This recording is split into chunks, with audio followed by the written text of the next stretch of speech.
Welcome back to Talk of the Town on 99.7, 1450 WHTC and WHTC.com. We welcome you back to Talk of the Town for this Tuesday, March the 8th. I'm Gary Stevens.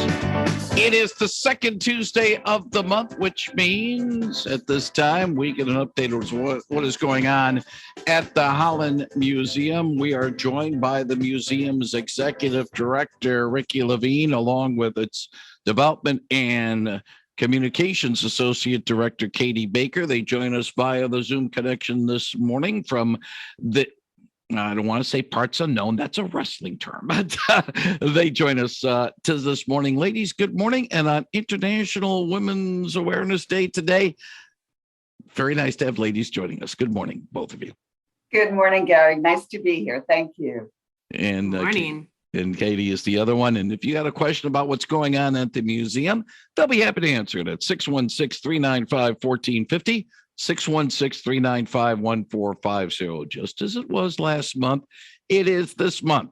Second Tuesday of the month comes before the second Monday of the month, which means next Monday it's free over at the Holland Museum. Tell us a little bit about the second Monday being free for all of the community to see the museum.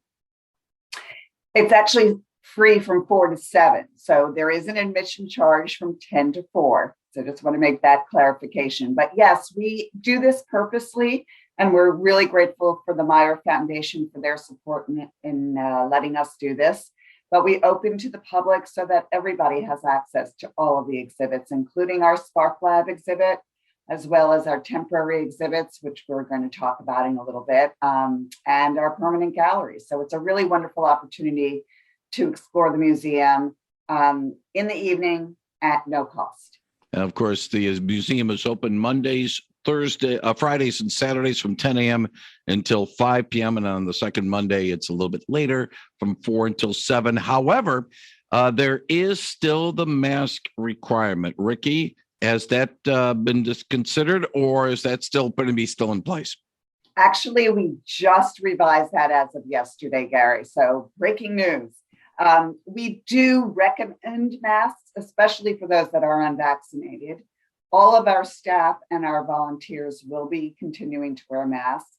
And we do ask or require that masks are worn in our Sparklab space, because we do have children there that are underage and cannot be vaccinated. So just to protect them, we do ask people to wear masks in that space. But otherwise, it is up to you whether or not you're comfortable or not.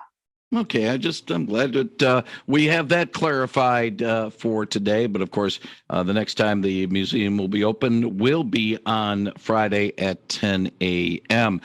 Speaking of Sparklab, we're getting close to the end of winter. It's a week from Sunday when the first day of spring will be officially on the calendar. But design a snowflake vertical wind tunnel activity. Maybe that's not going to be around much longer, Katie or Ricki. I think the activities change just in time for spring break. So you've got a couple more weeks to get in to see this activities, especially the wind tunnel. And Gary, I am inviting you to come and play in the wind tunnel because it is so much fun. It is great fun for my 6-year-old. It is great fun for me. The activity is really fun. The great thing about Sparklab is that there's no instructions. So we give you a guide and we give you some ideas, and there's a prompt to kind of get your brain moving. And there's lots of goodies on the table that you can try and make something. And the idea is that you want it to get it to float in the wind tunnel, not fly out, which is so fun though, to watch it fly out. And the kids just giggle. You should hear them. It's my favorite activity because of the giggles and the excitement and the way that the parents get involved, but they just fly out. So then our Smithsonian trained staff that are volunteers that are in there, because it has to be staffed by Smithsonian trained guides while it's open. They're very gentle and they say things like, what would be another way that you could weight that down, or what would be a way? So they're guiding you. Instead of, as a parent, I might say, hey, just add some more weight to that and it'll stay back. It'll stay down more in the tunnel. They do a great job of really just guiding and giving not suggestions, but just asking prompting questions that get the kids to figure it out. And that's the beauty of Sparklab, really. The other thing, too, and along those lines, we've talked about it before, Katie and Ricki, is about with, in my high school days, the big project was building a mobile, as they call it, so that you can drop an egg from a second-story window and it wouldn't break, which, of course, was too much of a challenge for me, and I didn't like it. But you have a different type of challenge right now in Sparklab about a winter vehicle. Tell us about that. We have a ramp that's custom built by one of the museum employees. And so really there's a table of Legos. Who doesn't love a fun table of Legos? But instead of just giving you some play activity, which a lot of great museums are able to just give you a table of Legos and there's no guide or no reason to build anything. It's just to play, which is a great reason. But we give you a little guide that says, why don't you build a vehicle that goes and you can race it down the ramp against your cousin or your sibling or whoever, or your mom or your dad or your grandparents, whoever brought you to Sparklab, or the other kid that's in Sparklab, because clearly you're going to make best friends when you come into Sparklab, and you guys can race your vehicles down that you build. So it's more than just play, play is so important for kids. But this gives you that next level of, okay, here's Legos. You're probably familiar with Legos. Legos are so much fun, but let's make a reason what you're building. And I think that's really what's that STEAM element, that science, technology, engineering, art, history, and math. We add the silent H because there's also galleries in there. So there's a space, a learning space where you can learn about the objects from our collection. So it's not just a hands-on invention space. You're actually learning about inventions, historical inventions. So we had that history component. Ricki, what is the Spotlight exhibit that is going on now at the museum? And it started about a month or so ago. This is a really exciting and beautiful exhibit, Gary. It's called Contemporary Portraits of Native Americans. It's by a local photographer, James Cook. I've known Jim for about 15 years. He and I both moved to West Michigan around the same time. He's from Colorado, but he's a lifelong photographer who has worked as a freelance journalist. He has photographs in publications such as Time, Newsweek, Forbes, and he spent decades working in relationship with Native Americans all across the country, actually all across North America, and has been taking their photographs and telling their stories. And what's beautiful about the exhibit is not only the actual photograph, but the story behind the individual that he is representing in these beautiful photographs. And you learn so much. You respect these people and where they come from and their traditions. And it's just a really great way to explore our indigenous culture that's from this country. Yeah, and some of the photos are, and we talked about it at length last month about the fact that it just captures it so well. Absolutely, and we also Jim has been working with a lot of the local people as well. So some of the photographs in the exhibit are from some local Holland area or West Michigan area Indigenous people too. So it's learning your own backyard as well as other parts of the country.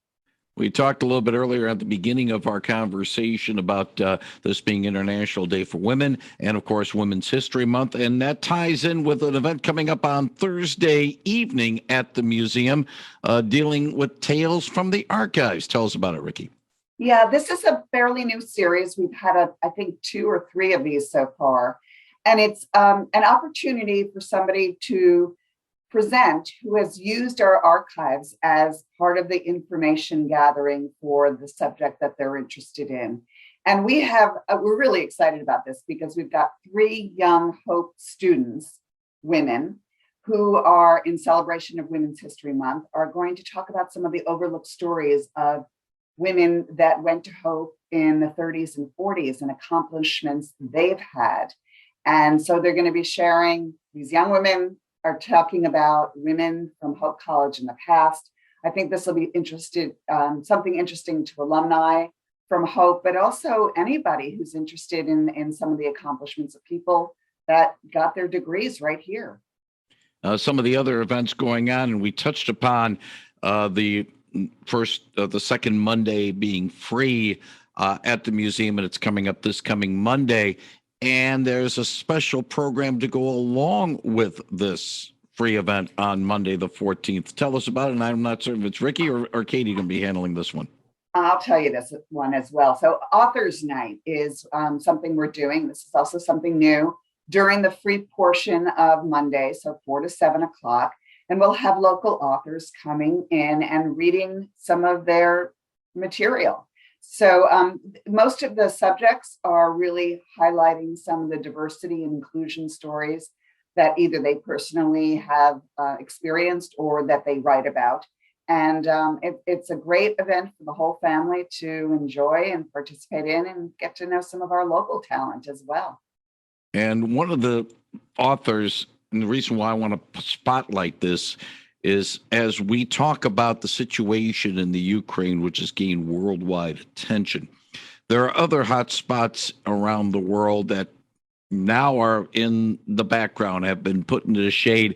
And one particular hot spot that's been around for a number of years and really has not been given, shall we say, as much attention as obviously what's going on in the Ukraine is the dealing with the nation of Sudan in Africa. And the last author, Rebecca Deng, really brings that out with her presentation about a land that has been war-torn and civil war-torn for years. And yet, if somebody mentions Sudan, they look at you kind of funny, like, what's the big deal about Sudan? It's to be honest with you, I don't know if it's any worse or any different than what's going on in the Ukraine right now. Yeah, I mean, I think the only difference that I know of, and I'm not a historian or expert in this area, is the fact that it is not a nuclear site. It's not a threat of nuclear war, but yes, for decades, people have been dying in this civil war. You know, there is the story, and then this part of our responsibility as a cultural organization is to talk about the differences in people. And there is this kind of running monologue that you're hearing about the difference between Ukraine and a lot of other countries that are in conflict is the color of the people's skin. And that might be one of the reasons that it's not gotten as much attention from the Western countries. And Rebecca Deng's book is What They Meant for Evil, How a Lost Girl of Sudan Found Healing, Peace, and Purpose in the Midst of Suffering. And that is a good climax to the event that's coming up on Monday night. One other event coming in, and it ties into a certain extent with the main exhibit that's coming up on the 31st of March. Yes, so this is the Anishinabe Family Traditions Connect Us to Our Environment Sugar Bush Season. This is a virtual program, and it's going to be presented by Elizabeth Chivis White Pigeon, who, by the way, is highlighted in one of the portraits from James Cook. She's part of the Eagle Clan of the Potawatomi and Chippewa nations. She's a citizen of the Saginaw Chippewa Indian tribe, and she will discuss the history of the Anishinaabe families, how they embrace their resources and continue to follow their cultural traditions in a contemporary world. And this is very relevant to what's happening to our world in terms of the environment and how so many of the local traditions that the indigenous people have really has always been about preservation and the future of Mother Earth. And of course, it's a virtual event and one can register. There's a link on the hollandmuseum.org webpage to register. And that's probably the easiest thing to do in that regard. Absolutely. And by the way, the program that's this Thursday night, the 10th, is in person. It's one of our first in-person programs, and we're really excited. And that'll be at the museum in Sparklab Thursday evening at 7 o'clock. Katie, there's a fundraiser coming up, a virtual fundraiser about one of Holland's jewels and the history of such a jewel. It's coming up on the 24th. Tell us all about it. Yes. Ricki and I were just talking about this morning. Many people remember the wooden shoe factory. Actually, my aunt, who used to travel through here 50 years ago, remembers the wooden shoe factory. And one of the great things is that the Holland Bowl Mill has been owned and operated by the same family since 1926. And they originally were the makers of those wooden shoes, of the original wooden shoe factory. It's transitioned and now they make handcrafted wooden bowls locally, and they're sold all over the world. They're beautiful. I don't know if you've been to the showroom, but it's just this experience when you walk through there to smell the wood turning and then hear the grinding and the sanding of the wood. It's amazing. And I highly recommend everyone check out the Holland Bowl Mill. But we have the unique opportunity to highlight their history and their transition of this family-owned business that has grown over the last 100 years, and really celebrate that history of this family. This is our third in our series called Preserving Our Stories. And we've previously featured the oh my goodness, Holland Peanut Store. Holland Peanut Store. I can think of the Holland Bowl Mill. And then the Dykstra Funeral Home. Thank you, Ricki. And those were both wonderful presentations that you can check out on our website and also on our YouTube page. And the full history, we only do about a 20-minute video during the actual event, but we have about 3 hours of footage that we are able to capture with these individual families, and then that becomes part of the Holland Museum archives. So for generations, we'll be able to highlight these families and treasure their history. And that's the real value of this event. For us, it's also a fundraiser. So Gary, if you want to buy a ticket to come to this virtual fundraiser, so from the comfort of your own home, you can join us on Thursday, March 24th at 7 p.m. Mayor Nathan Box will be our host again for the third time. He has a wonderful voice.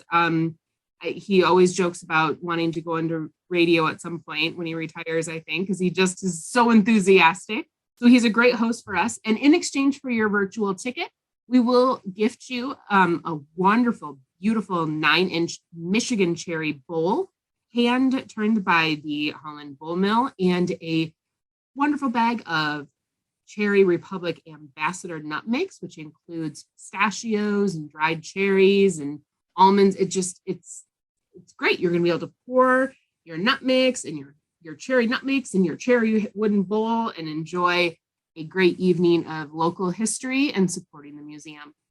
And of course, a look ahead to next month, and we'll have time to talk about it when we have our next session on Talk of the Town next month. Another history mystery trivia night coming up. Yes. That'll be at the end of April, though. Yes, April 28th. And I put it on here because if you are a trivia buff, and we used to do a trivia question here with you, Gary, and I was just thinking as I was doing the notes yesterday that we should restart that because that was so fun to have those trivia questions with your audience. But History Mystery Trivia Night is a event where you can come join. We have tables of 8. We'll give you dinner and drinks, and then we'll have 3 rounds of trivia. It'll be local history, Michigan history, art history, music history, a variety. You just don't have to be a history buff. You can just come and have fun with your friends, get a table together. We do ask for donations to support the museum during that event, but you'll have an opportunity to win prizes and get a great dinner. So give me a call at the museum if you want to sign up for that event. And by the way, that phone number is 616-796-3329. 616-796-3329. And of course, the webpage is hollandmuseum.org. Ricki Levine, Katie Baker, thank you very much for telling us what's going on at the museum. Wish you and everybody at the museum well. And if all goes well, we'll talk again next month. Thank you, ladies. Thanks, Gary. Thank you very much. Katie Baker and Ricki Levine on 99.7 and 1450 WHTC.